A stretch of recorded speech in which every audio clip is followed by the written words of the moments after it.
जो बालक कह तो तेरी बाता, सुनहि मुदित मन पितु अरु माता। हसी हई कूर कुटिल कुविचारी, जे पर दूषण भूषण दारी। जैसे बालक जब तोतले वचन बोलता है तो उसके माता पिता उन्हें प्रसन्न मन से सुनते हैं, किंतु क्रूर कुटिल और बुरे विचार वाले लोग जो दूसरों के दोषों को ही भूषण रूप से धारण किए रहते हैं, अर्थात जिन्हें पराये दोष ही प्यारे लगते हैं, हंसेंगे। निज कबित के ही लागननी का, सरस हो अति फीका। जे पर बनित सुनत हर शाही, ते बर पुरस बहुत जग नाही। रसीली हो या अत्यंत फीकी, अपनी कविता किसे अच्छी नहीं लगती, किंतु जो दूसरे की रचना को सुनकर हर्षित होते हैं, ऐसे उत्तम पुरुष जगत में बहुत नहीं है। जग बहु नर सर सरि सम भाई, जे निज बाड़ी बढ़ई जल पाई। सज्जन सकृत सिंधु समय कोई, देखी पूर विधु बाढ़हि जोई। हे भाई, जगत में तालाबों और नदियों के समान मनुष्य ही अधिक हैं, जो जल पाकर अपनी ही बाढ़ से बढ़ते हैं, अर्थात अपनी ही उन्नति से प्रसन्न होते हैं।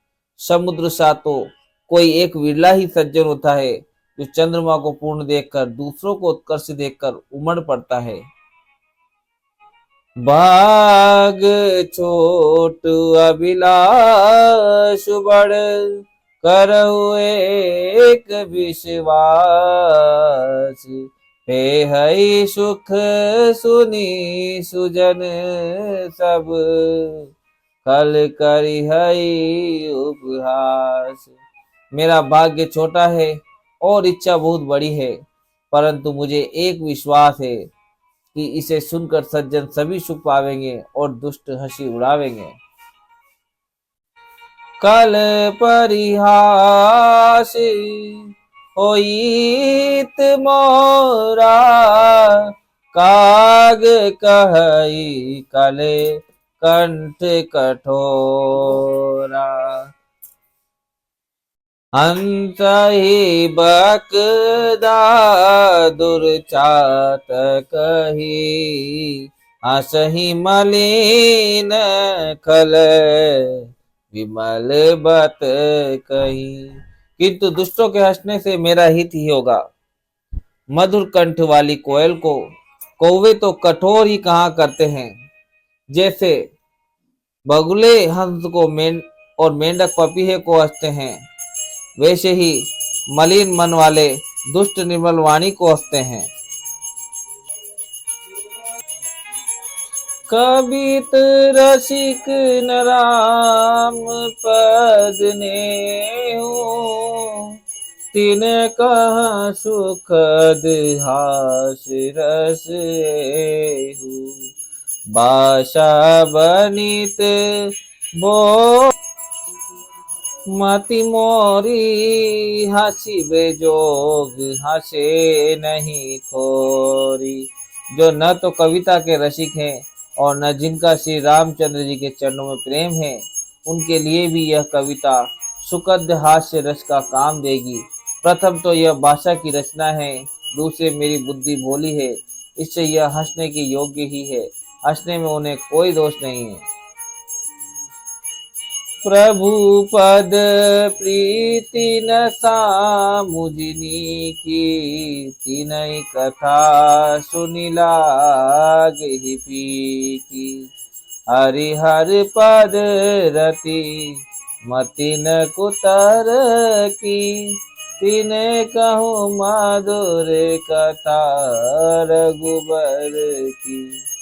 जिन्हें न तो प्रभु के चरणों में प्रेम है और न अच्छी समझ ही है, उनको यह कथा सुनने में भी फीकी लगेगी। जिनकी श्री हरि भगवान विष्णु और श्री हरिहर भगवान शिव के चरणों में प्रीति है और जिनकी बुद्धि कुतर्क करने वाली नहीं है, जो श्री हरिहर में भेद की या ऊंच नीच की कल्पना नहीं करते, उन्हें श्री रघुनाथ जी की यह कथा मीठी लगेगी।